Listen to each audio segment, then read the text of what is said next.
సుమన్ టీవీలో మీ personal and business promotions కోసం కింది నెంబర్కి కాంటాక్ట్ చేయండి.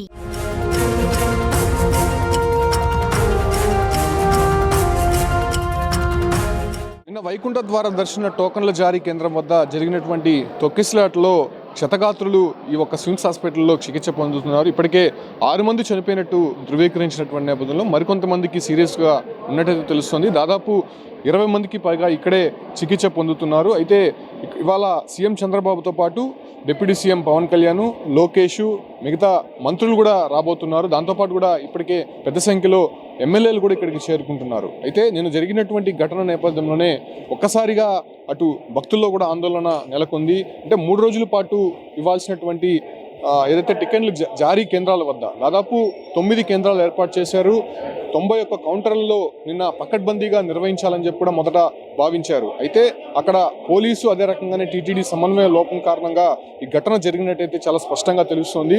ఒక్కసారిగా బైరాగపట్టెడ వద్ద అదే రకంగానే విష్ణు నివాసం వద్ద ఎక్కువ సంఖ్యలో కూడా భక్తులు రావడము, అక్కడ ఆ ప్రాంతంలో చాలా పోలీసులు కొంత నిర్లక్ష్యంగా వ్యవహరించడం కారణంగానే ఘటన జరిగినట్టయితే స్పష్టంగా తెలుస్తోంది.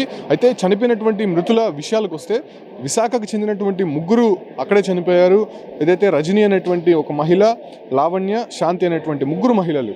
అదే రకంగానే తమిళనాడు మెట్టు సేల్వం చెందినటువంటి మల్లిక అనే మహిళ చనిపోయింది.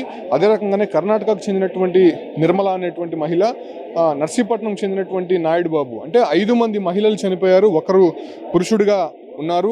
ఈ 6 మంది మృతదేహాలకి సంబంధించి తిరుపతి రొయ్య ఆసుపత్రిలో ఇప్పటికే పోస్ట్ మార్టం పూర్తి చేసేందుకు అన్ని ఏర్పాట్లు కూడా చేస్తున్నారని చెప్పుకోవచ్చు. అయితే ఘటనకి సంబంధించి ఇష్యూ ఎక్కడ జరిగింది, అసలు అంత పెద్ద ఎత్తున అక్కడ క్రౌడ్ రావడానికి ఎవరు కారణం అనే దానిపైన ఒకసారి మనం అనాలిసిస్ చేస్తే సరిగ్గా 13 ఏదైతే ఈ నెల 10, 11, 12 3 రోజులకు గాను 1,20,000 టోకన్లు ఇవ్వడానికి టీటీడీ ఏదైతే 9 కేంద్రాలను ఏర్పాటు చేసింది. అయితే కేంద్రాల వద్ద పకడ్బందీ ఏర్పాట్లు చేయాలని చెప్పి టీటీడీ చైర్మన్తో పాటు అటు పాలక మండలి అధికారులు అనేక సందర్భాల్లో కూడా మీటింగ్లు చేశారు, రివ్యూ మీటింగ్లు పెట్టారు, మీడియా సమావేశాల్లో వాళ్ళు చెప్పినటువంటి పరిస్థితి. బట్ అంత హడావిడి చేసినటువంటి టీటీడీ ఎందుకు అక్కడ ఏర్పాట్లలో భక్తుల భద్రతా విషయంలో నెగ్లెక్ట్గా ఉంది అనేటువంటి విషయాలు మాత్రం ఇప్పుడు పూర్తిగా కూడా కొంత ప్రశ్నార్థకంగా మారింది.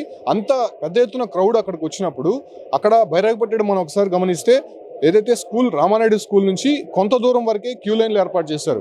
సో అటు తర్వాత ఒక పార్క్లో అందరినీ కూడా ఉంచేసి వాళ్ళని కొంతమందిగా పంపించే ప్రయత్నం చేస్తున్నారు. అక్కడ ఘటన జరిగినటువంటి సీన్ ఒకసారి మనం గమనిస్తే ఒక వ్యక్తికి ఊపిరాడకపోవడంతో ఆ వ్యక్తిని బయటికి తీసుకొచ్చే ప్రయత్నంలో భాగంగా అక్కడ డిఎస్పీ ఆధ్వర్యంలో ఉన్నటువంటి పోలీస్ సిబ్బంది గేట్లు తెరవడం జరిగింది. అయితే గేట్లు తెరుస్తున్నారు అనేటువంటి ఒక ఆలోచనతో వెనక ఉన్నటువంటి భక్తులందరూ కూడా ముందుకు వచ్చే ప్రయత్నం చేశారు. అయితే అదే సమయంలోనే గేట్లు ఒక్కసారిగా కూడా లోపలికి తోసేయడము, ఆ ఉన్నటువంటి ముందర ఉన్నటువంటి భక్తులు వెనక ఉన్నటువంటి భక్తుల పైన వెళ్ళిపోయి పడిపోవడం. సో వెళ్ళిపోయి పడిపోవడంతోనే అక్కడ చాలా మంది ఊపిరాడకుండా కింద పడిపోయినటువంటి పరిస్థితి, చాలా మందిని సిపిఆర్ చేసినటువంటి దృశ్యాలు కూడా మనం చూసాం.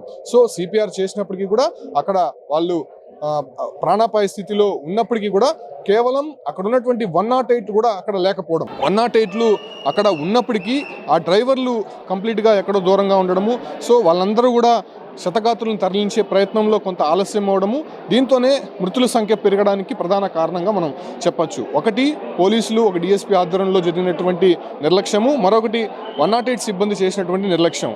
ఇప్పటివరకు ప్రాథమికంగా తెలిసినటువంటి నివేదిక ఇది. మళ్ళా అక్కడ ఉన్నటువంటి భక్తులు కావచ్చు, అంటే వాళ్ళ మాటల్లో అయితే మాత్రం అక్కడ ఉన్నటువంటి పోలీస్ సిబ్బంది అంతా కూడా, టీటీడీ సిబ్బంది అంతా కూడా ఉదయం నుంచి కూడా మమ్మల్ని పట్టించుకోవట్లేదు, క్యూ లైన్లో ఉదయం పంపించిన తర్వాత అక్కడ కనీసం కొన్ని వసతులు కూడా లేవు, కనీసం బాత్రూమ్కి వెళ్ళడానికి సదుపాయాలు కూడా లేనటువంటి పరిస్థితి అక్కడ ఉందని కూడా స్పష్టంగా భక్తుల మాటలను మనం విన్నాం. ఒక్కసారిగా టీటీడీ అదే రకంగా పోలీసుల పైన ఎలా విరుచుకుపడ్డడం మనం చూసాము.